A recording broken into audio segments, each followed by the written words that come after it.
JRG ব্লগলৈ সকলোকে স্বাগতম জনাইছো। আজি আমি আলোচনা কৰিবলৈ লৈছো SHG গোটবোৰে কেনেকৈ সুদ গণনা কৰিব আৰু SHG গোটবোৰে যি ঋণ দিয়ে সেই ঋণৰ সুদৰ পৰিমাণ কিমান আৰু VO, CLF আৰু বেংক এইবিলাকৰ সুদৰ পৰিমাণ কিমান সেই সম্পৰ্কে আজি ভিডিঅ'টোত আমি আলোচনা কৰিম। লগতে SHG যিবিলাক বৈঠক হয় সেই বৈঠক বিলাকত যদি উপস্থিতিৰ পাৰ্চেন্টেজটো উলিয়াবলৈ কোৱা হয় তেতিয়া আমি কেনেকৈ নিৰ্ণয় কৰিম অৰ্থাৎ উপস্থিতিৰ শতাংশ আমি কেনেকৈ নিৰ্ণয় কৰিম সেই সম্পৰ্কেও আজি ভিডিঅ'টোত আমি আলোচনা কৰিম। এতিয়া প্ৰথমতে চাও যে SHG গোট এটাই কিমান শতাংশ সুদৰ হাৰত ঋণ দিয়ে। যেটো আমি সকলোৱে জানো যে SHG এটা আৰম্ভ হোৱাৰ লগে লগে তেওঁলোকে প্ৰথমেই আভ্যন্তৰীণ ঋণ দিব লাগে। গতিকে আভ্যন্তৰীণভাৱে তেওঁলোকে যেতিয়া সদস্যসকলক ঋণ দিয়ে তেতিয়া সেই ঋণৰ সুদ কিমান সেই সম্পৰ্কে আমি প্ৰথম চাই লওঁ।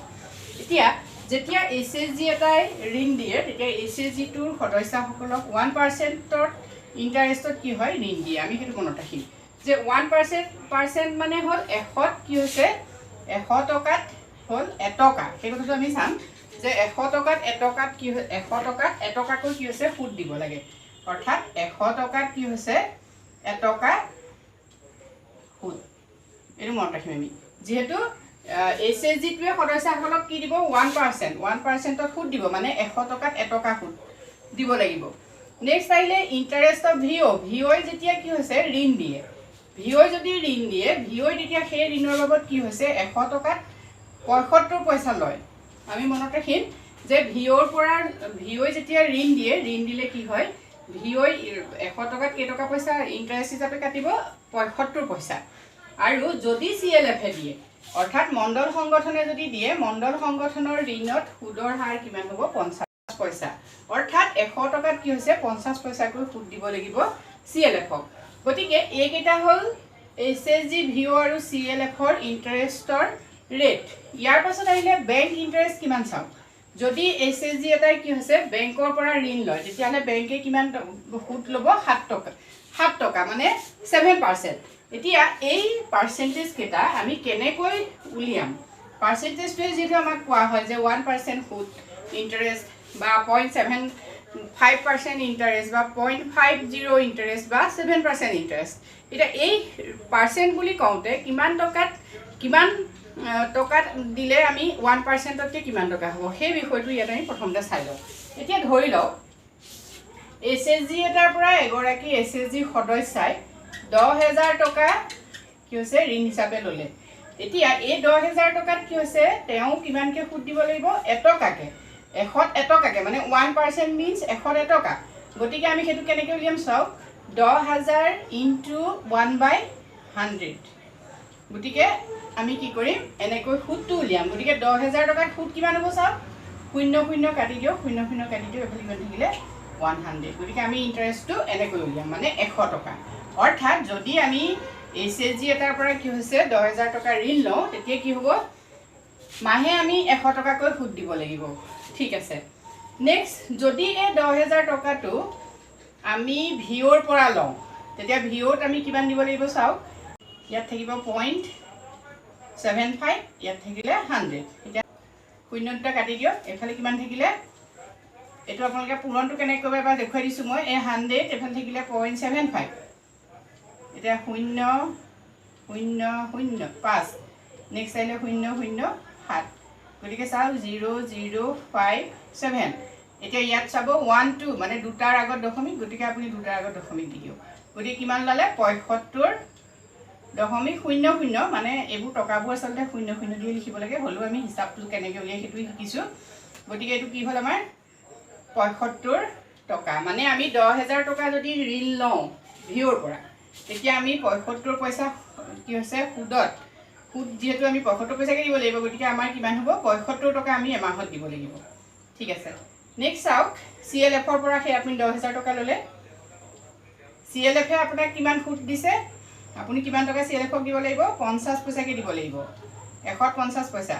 গতিকে এফালে চাওক এটো এতিয়া কিমান হ'ব যেটো এটো 75 গতিকে এতিয়া 00 আপুনি কাটি দিয়ক 5 100 কৰক 500 হলে এফালে 50 টকা মানে 50 টকা কি হৈছে আমি সুদ দিব লাগিব। ঠিক আছে নিশ্চয় আমি একেলগে বুজি পাইছো।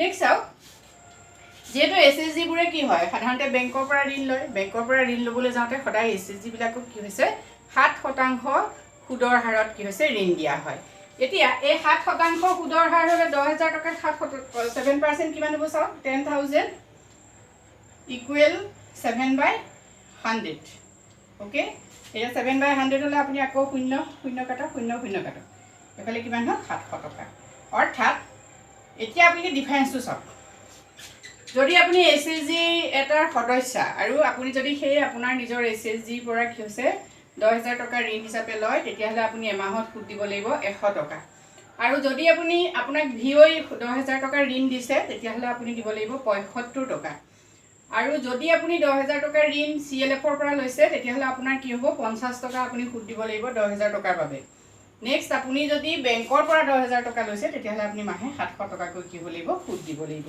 গতিকে এইটোৱে হ'ল সুদ উলিওৱাৰ নিয়ম আৰু আমি এনেকৈ সুদ উলিয়াব পাৰো আৰু চাও এই কিটা যে আমি কৈছো SHG 1% ভিঅৰ এটো 0.75 CLF ৰ 0.50 আৰু বেংকৰ 7% এটো কিন্তু SHG বাবে এটো নিৰ্দিষ্ট আপোনালোকে মন কৰিব গতিকে যিকোনো ইন্টাৰভিউত আপোনালোকক এই প্ৰশ্নটো সুধিব পাৰে যে SHG পৰা যদি আপুনি ঋণ লৈছে তেতিয়াহলে আপোনাৰ সুদ কিমান হ'ব ভিঅৰ সুদ কিমান এটো কিন্তু প্ৰশ্ন পৰীক্ষাৰ প্ৰশ্ন হয় আপোনালোকে যেহেতু বহুতে পৰীক্ষাৰ বাবে প্ৰস্তুতি চলাই আছে গতিকে এইখিনি কথা আপোনালোকে জানি যাব আৰু কেনেকৈ সুদ উলিয়ায় হেতু আপোনালোকে শিকি ল'ব নেক্সট চাও কেবাজনেও প্ৰশ্ন কৰিছিলে যে আমি উপস্থিতিৰ সংখ্যাটো কেনেকৈ উলিয়াম যদি আমি উপস্থিতিৰ পাৰ্চেন্টেজ কেনেকৈ উলিয়াম মানে বৈঠকখনত যিমানখিনি সদস্য আছে সেই সদস্যখিনিৰ উপস্থিতিৰ পাৰ্চেন্টেজ বিচাৰিলে আমাক মানে শতাংশ বিচাৰিলে আমি কেনেকৈ উলিয়াম চাওক ধৰি লও আপোনাৰ SHG টো 10 গৰাকী মহিলা আছে 10 গৰাকীৰ ভিতৰত 10 গৰাকী উপস্থিত আছে তেতিয়াহলে আপোনাৰ পাৰ্চেন্টেজ কিমান হ'ব চাওক